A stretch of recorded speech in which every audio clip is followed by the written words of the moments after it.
Donc, bonjour, bienvenue tout le monde. Aujourd'hui, quatre grands sujets desquels on va discuter, principalement l'invalidité, un petit bout sur la CNESST, les déclarations de situation à risque et l'incivilité au travail. Donc, à toi, Christine. C'est vrai, c'est moi qui ai tout le contrôle. J'ai trop de fenêtres ouvertes, donc on y va. Donc ici, vous voulez voir les différents régimes d'indemnisation que vous pourriez obtenir. Donc, il y a celui de la Société de l'assurance automobile du Québec, donc advenant qu'il arrive un accident de travail. On a aussi l'indemnisation des victimes d'actes criminels. La réponse va de soi. Il peut y avoir aussi celui de la Commission des normes de l'équité de la santé et sécurité au travail, de la SNES, l'assurance salaire longue durée, excusez-moi, de Manuvie, puis le chômage maladie. Ce qui est important aussi de savoir, c'est que la distinction en quand est-ce que je suis rémunérée, par exemple, par la CNESST ou quand est-ce que je suis rémunérée par l'assurance salaire ou un autre régime, c'est que c'est tout dépendant de quel je ne sais pas, le mot, le terme n'est pas bon, de quelle manière l'accident est arrivé. Donc, est-ce que l'accident est arrivé sur le lieu du travail? À ce moment-là, on va regarder plus pour la commission des normes du travail. Si c'est en dehors de ça ou une autre maladie qui n'est pas en lien avec le travail, bien à ce moment-là, ça va être l'assurance salaire ou dépendamment justement des autres régimes d'indemnisation qui peuvent avoir lieu. Advenant le cas d'une assurance salaire, celui-ci est bon pour, vous savez, vous êtes couvert pour une période de 2 ans. Passé le 2 ans, vous tombez en assurance salaire longue durée qui est avec Manuvie. L'assurance salaire, c'est le CCS-MTL, donc c'est comme l'assureur employeur là, dans les cas d'assurance salaire. Le longue durée, lui, est payé par l'employeur. Donc, vous ne le payez pas. Là, ça a été négocié avec le SCFP là, pour que on n'ait pas à payer cette cotisation-là. Ben, maintenant, on va parler de la notion d'invalidité. Donc, qu'est-ce qui vous rend invalide? Vous avez tout de suite arrêt de travail. Ça n'est pas un diagnostic et ça ne vous rend pas invalide au niveau de l'employeur pour avoir accès à l'assurance salaire ou à tout autre régime d'indemnisation. Donc, dans le fond, là, l'article 23.03A de notre convention collective, il y a un peu enchâssé qu'est-ce qu'une invalidité. Puis donc, je vous rappelle que votre diagnostic doit vous rendre complètement ou totalement incapable d'offrir votre prestation de travail. Comme on disait, la fatigue, le retrait du milieu de travail, un arrêt de travail, c'est pas des diagnostics. C'est vraiment important que lorsque vous allez voir votre médecin, que celui-ci prescrit un arrêt de travail, qu'il y ait un nom relatif, soit un trouble d'adaptation, ça peut être c'est briser un bras, une épicondylite, mais il faut vraiment un diagnostic pour que l'employeur, lui, puisse traiter votre dossier. Aussi, une petite information qui est vraiment importante, là, c'est vous n'avez pas à donner votre billet médical ni à justifier à votre gestionnaire votre arrêt de travail. Cependant, vous devez l'informer de votre absence et ce, dès que possible. Si vous êtes sur un poste ou sur une assignation qui demande un remplacement quotidien, on vous invite à aussi contacter la liste de rappel là, pour s'assurer qu'il y a quelqu'un qui va être là pour prendre le relais de votre travail. Ensuite, dans le fond, dès que vous avez votre billet médical, vous faites parvenir à la gestion de la présence au travail. C'est eux qui assurent la gestion là, médico-administrative de votre dossier d'assurance salaire. Donc, c'est eux là, qui vont vous revenir avec s'il manque quelque chose ou si votre dossier est complet. Je crois que l'autre aussi, c'est à moi. Oui. Ah, une minute. Excusez-moi. Donc, c'est mon premier. Je suis un petit peu nerveuse. Donc, ici, on vient, vous voyez là, à l'écran, on a le droit de l'employeur. Donc, l'employeur, là, on va le lire rapidement, quelle que soit la durée de l'absence, quelle que soit l'indemnisation ou non, et qu'un contrat d'assurance soit souscrit ou non, au fin de garantir le risque, l'employeur il a le droit de vérifier votre dossier. Je sais que parfois, là, ça peut être inquiétant là, de donner accès à son dossier médical à l'employeur, mais soyez assurés que ces données-là restent complètement confidentielles et ne sont vues que par la gestion de la présence au travail. Puis vous avez des obligations, OK? N'oubliez jamais là, que dans notre cas, c'est l'employeur, donc la gestion de présence au travail, qui fait la gestion de l'assurance salaire. Donc, si on serait dans un autre organisme, ça serait souvent une compagnie externe qui le ferait, mais chez nous, c'est l'employeur qui gère l'invalidité. Vous devez, ce qui est important de comprendre, comme on l'a dit précédemment, c'est de fournir un billet médical conforme, comprenant un diagnostic, la durée de traitement, si possible, et la durée de l'invalidité aussi, si possible. Donc, ça, c'est vraiment, c'est ce qui, si vous avez quelque chose à retenir de la rencontre aujourd'hui, c'est ce qui est le plus important, c'est que votre billet médical doit contenir un diagnostic pour que l'employeur puisse traiter votre dossier. Comme on disait, ensuite, c'est la GPAT là, qui va gérer votre dossier. Donc, ça se pourrait que l'employeur vous demande de compléter ce qu'on appelle le FRA, le formulaire de réclamation d'assurance salaire. Attention, nous, on juge que c'est pas nécessairement bon de le remplir à chaque diagnostic. Je vous explique, mettons, mon exemple personnel. Je devais subir une intervention. C'était vraiment une période déterminée. À ce moment-là, c'est pas nécessaire de faire remplir ce formulaire-là, selon nous. Et j'ai réglé le cas juste en appelant mon agente pour lui mentionner. Elle était très d'accord avec moi. Donc, ces formulaires-là, nous, ce qu'on considère qu'ils sont vraiment raisonnable, c'est quand vous avez une invalidité ou que elle est indéterminée, que ça dure depuis longtemps. Puis là, l'employeur veut vérifier des choses avec votre médecin, mais c'est normal là, que ce soit fait. Puis si l'employeur vous le demande à plusieurs reprises, ben là, il va couvrir les frais encourus là, par cette demande.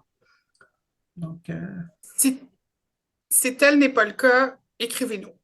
parfait. Appelez-nous, écrivez-nous. En cas, si jamais l'employeur conteste votre diagnostic et votre billet, il peut aussi vous faire expertiser. Donc, c'est dans son droit. Vous devez absolument vous présenter à l'expertise médicale parce que ceci pourrait mettre en péril vos prestations d'assurance salaire. Donc, si vous avez des inquiétudes au niveau de l'expertise ou vous avez besoin de conseils, vous pouvez aussi nous contacter puis ça va nous faire plaisir de vous soutenir. C'est à souris. Oui. Oui, donc, la carence. Juste, Mélissa, t'occuper de faire l'admission parce que je pense qu'on les oublie, moi et toi, depuis tantôt, toi et moi.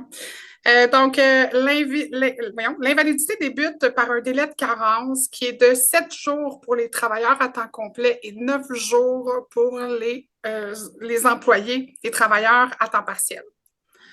Si vous êtes à temps complet et que vous n'avez pas encore le solde de vos journées de maladie pour l'année en cours, celles-ci seront devancées. Donc, par exemple, vous le savez, la banque de maladie s'accumule à partir, là, j'ai vraiment un blanc de mémoire, c'est bien le 1er décembre hein, qu'on les... Oui, c'est en plein ça.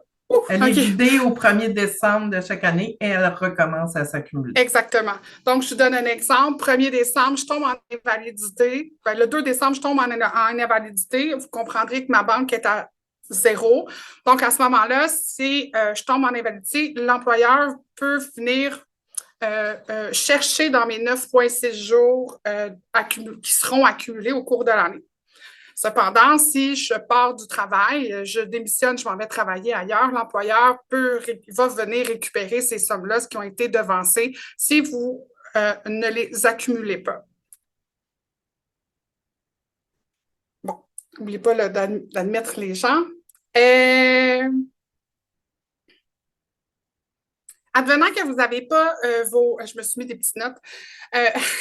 Advenant que vous n'avez pas les journées de maladie, par exemple, ils sont dépensés. Là, vos 9,6 jours sont dépensés. Vous êtes comme moi, vous êtes souvent malade. Et à ce moment-là, il y a différentes choses qui peuvent venir vous aider là, durant la période de carence. Donc, il est possible de monnayer certains congés, dont entre autres les vacances, les fériés, il y a les banques. Il y a les banques de fériés, il y a aussi le temps, voyons, le temps en banque. Bon, excusez-moi, là, je bégaye. Donc, ça aussi, c'est des façons qui peuvent venir justement vous aider là, pour le temps de carence.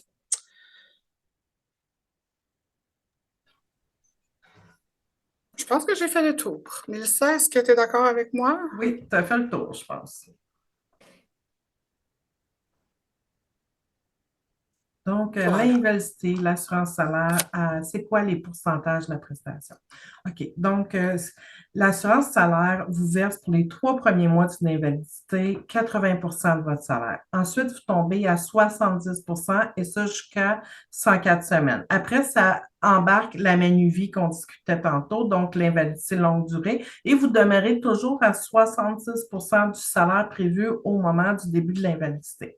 Pour les personnes salariées à temps partiel, dans le fond, les prestations sont calculées sur vos 52 dernières semaines travaillées, si c'est possible. Si jamais ça fait moins de temps que ça que vous travaillez pour l'employeur, bien, le calcul est fait au prorata des semaines travaillées.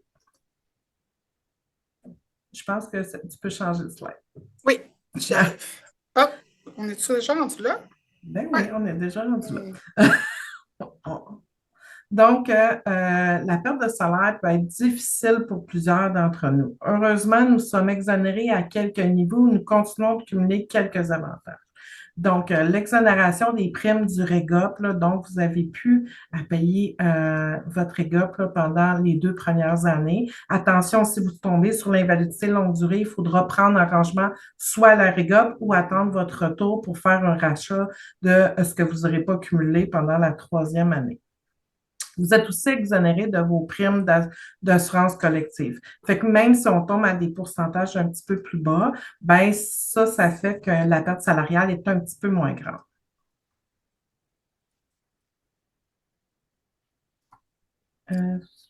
Parfait.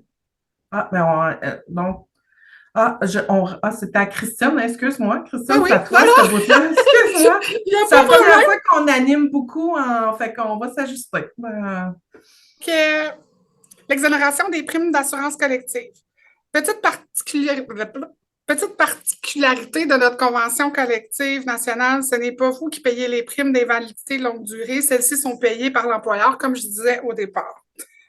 L'autre chose aussi, vous pouvez voir aussi que l'assurance collective, vous avez une exonération là, durant votre période d'invalidité. Dans le secteur de la santé, comme il est inscrit ici, là, dans le secteur de la santé et services sociaux, en cas d'invalidité, l'assurance des personnes salariées assurées et de ces personnes à charge, le cas échéant, est maintenue en vigueur sans paiement de primes à compter de la 8e journée pour le salarié à temps complet ou la 6e journée ouvrable pour la personne salariée à temps complet travaillant 4 jours par semaine dans le cadre du programme de réduction du temps de travail ou 9,9 jours journée de calendrier pour la personne salariée à temps partiel. Donc, je pense là-dessus, le contrat d'assurance est relativement très clair. Donc, ce que vous continuez de cumuler durant votre absence, donc ici, on peut voir là, que pour toute période d'invalidité prévue à l'alinéa B et C, donc c'est l'article 23 sur l'assurance salaire, vous continuez de cumuler votre expérience aux fins d'avancement de vos échelles salariales. Donc, vous n'avez pas de perte à ce niveau-là. Pour une première année d'invalidité, vous continuez de cumuler vos journées de vacances, ce qui fait souvent qu'au retour, là, les gens vont avoir une belle banque de vacances à reprendre assez rapidement. Donc, vu qu'on a des dates enchâssées dans la convention collective pour la prise des vacances. Et aussi, là, petite férié lors de maladie, là, on a eu plusieurs appels souvent là-dessus. Les gens se voient un peu surpris quand ils sont en invalidité et il apparaît une journée fériée à leur horaire. C'est l'article 2006. Non, excusez-moi. Je ne vais pas m'enchaîner dans l'article, mais ça vient dire, dans le fond, là, notre article, que pour les jours, quand vous êtes en arrêt de travail pour une première année, vos fériés sont payés la journée même. Là, ça vous fait une petite augmentation là, pour ces journées-là et votre férié est utilisé. Là. Il n'est pas possible de mettre les fériés pendant que vous êtes en maladie dans une banque. Là, parce qu'on a déjà eu plusieurs questions à cet effet. Super. Donc, le retour progressif, lors d'un retour au travail, il y a une possibilité d'avoir un retour progressif. Par contre, on peut seulement l'avoir après la 4e semaine d'invalidité, au sens justement de la convention collective. Et celui-ci, c'est à la demande de votre médecin. Donc, ça fait partie de votre j'ai le mot réhabilitation, mais je ne pense pas que c'est le bon mot, là. Réadaptation, Oui, c'est ça. réadaptation, exactement. Merci, Mélissa. De Tu vois, rien. on se complète bien. Peut-être si je peux ajouter une petite chose. Il y a beaucoup de gens qui quittent parce que dans leur département, ça n'allait pas bien.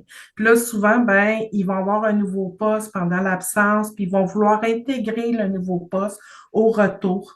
Et c'est important, quand c'est le cas, de communiquer avec le syndicat parce que habituellement, quand vous faites un retour progressif, celui-ci doit être en objectif d'évaluer si vous êtes dans la capacité de faire le travail que vous faisiez avant. Donc, si vous voulez enchâsser de dire, ben moi, je ne peux pas retourner dans ce poste-là parce qu'il y a une partie qui me rend malade, il faut une entente particulière avec le syndicat et l'employeur pour dire que vous faites votre intégration sur votre nouveau poste et pas sur l'ancien. Et il y a des modalités qui s'appliquent à ceci. Donc, c'était juste un petit complément d'information. Excellent. Donc, maintenant, les accidents du travail. Donc, vous savez qu'une invalidité, ça peut être causé par un accident du travail. Lorsqu'une invalidité est causée par un accident du travail, c'est le régime de la CNESST qui couvrira celui-ci. En ce qui concerne la CNESST, c'est super intéressant. Tantôt, on vous aviez des délais pour être admissible à l'assurance salaire, mais la CNESST, c'est dès que vous mettez le pied sur le terrain de l'employeur à l'occasion du travail, et ça même dans votre orientation, formation, dès que vous êtes sur le terrain de l'employeur à l'occasion du travail, vous êtes couvert pour les accidents du travail par la CNESST. Que vous soyez blessé ou non, OK, donc une chute ou mais que vous ayez pas mal, il est vraiment important de remplir la déclaration d'événement accidentel. Elle sert de témoin à votre accident en cas de problématique et aide l'employeur à comptabiliser les accidents du travail dans son établissement et à mettre la prévention nécessaire à la réduction de ceux-ci. Je vous dirais, là, ça peut avoir l'air bizarre, mais la majeure partie de nos accidents du travail, c'est les chutes. Donc, chute à l'extérieur, stationnement dans les escaliers, plancher mouillé. Donc, l'employeur, quand il sait qu'il arrive un accident, lui, il a une obligation de venir corriger la situation le plus rapidement possible. Attention, le processus de la CNSST, c'est un processus qui est complexe et qui est long. Il se pourrait que ça prenne plusieurs mois avant que vous ayez une réponse de votre réclamation à la CNSST. Cependant, l'employeur traitera votre invalidité rapidement quand même et vous donnera accès aux prestations. Il est important de faire la réclamation le plus rapidement possible. La loi en chasse un 6 mois, mais c'est vraiment, si vous avez des séquelles de votre accident du travail, le faire le plus rapidement possible, c'est ce qui est le mieux. Si la nature de votre blessure est revenue ailleurs que dans le milieu de travail, bien là, à ce moment-là, c'est l'assurance salaire qui s'applique, comme on l'expliquait tantôt. C'est à toi, Christine. Donc, la déclaration de situation à risque vise à fournir aux employés, aux gestionnaires un système d'information et de gestion afin d'identifier, de corriger et de contrôler dans les meilleurs délais possibles tout risque significatif d'atteinte à la santé, à la sécurité, à l'intégrité physique ou psychologique des employés.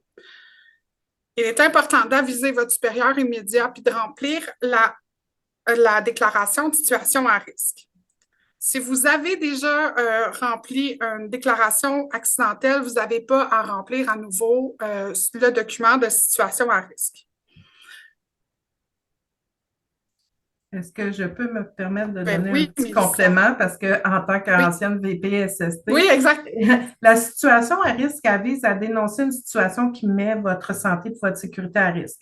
Vous voyez un fil qui traîne du mur, du J-Proc qui est enlevé, un dégât à terre, quelque chose qui est récurrent ou pas du tout. Puis ça informe l'employeur et de là est envoyé, c'est le service de prévention de l'employeur qui reçoit automatiquement votre déclaration et celui-ci oblige l'employeur à faire action.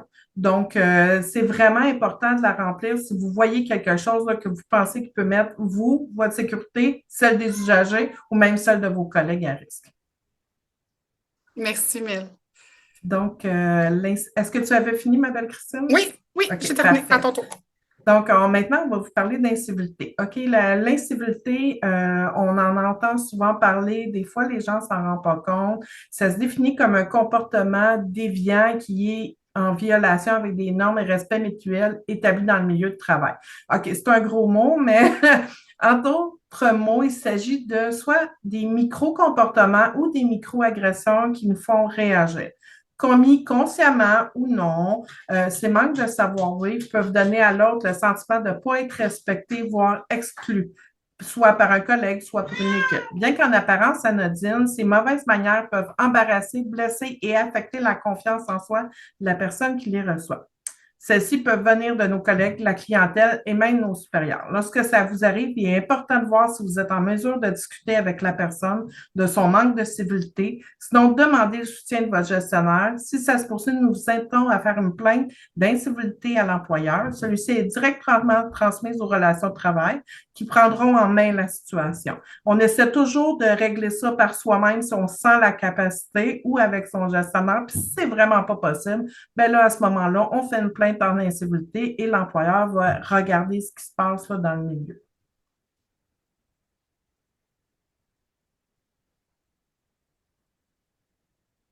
Donc, la petite partie information, on a fini la partie justement SST. Je vois qu'il y a une main levée.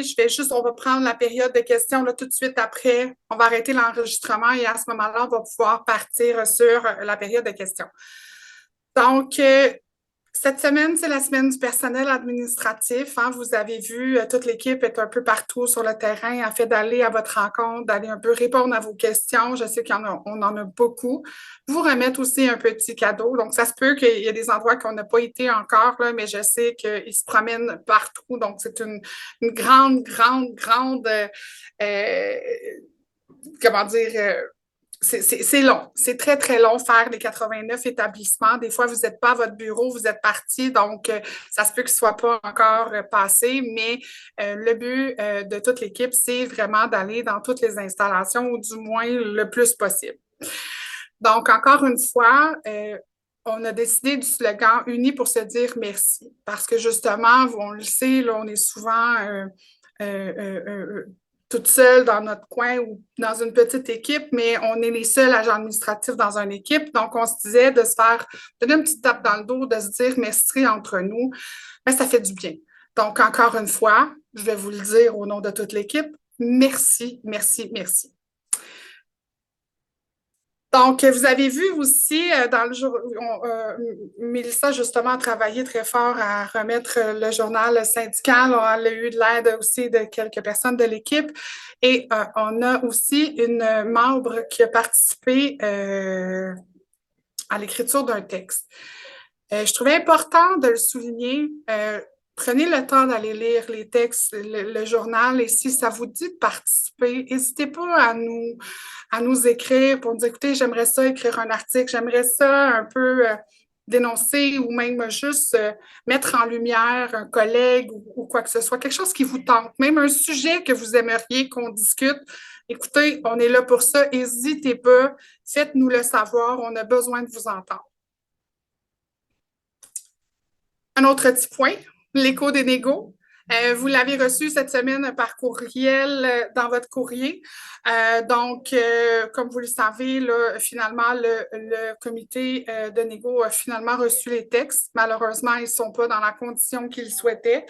Il y a plusieurs articles que ça ne représentait pas ce qui avait été négocié. Donc, je sais qu'il y a des discussions justement entre les parties là, pour essayer d'arriver à corriger le tout.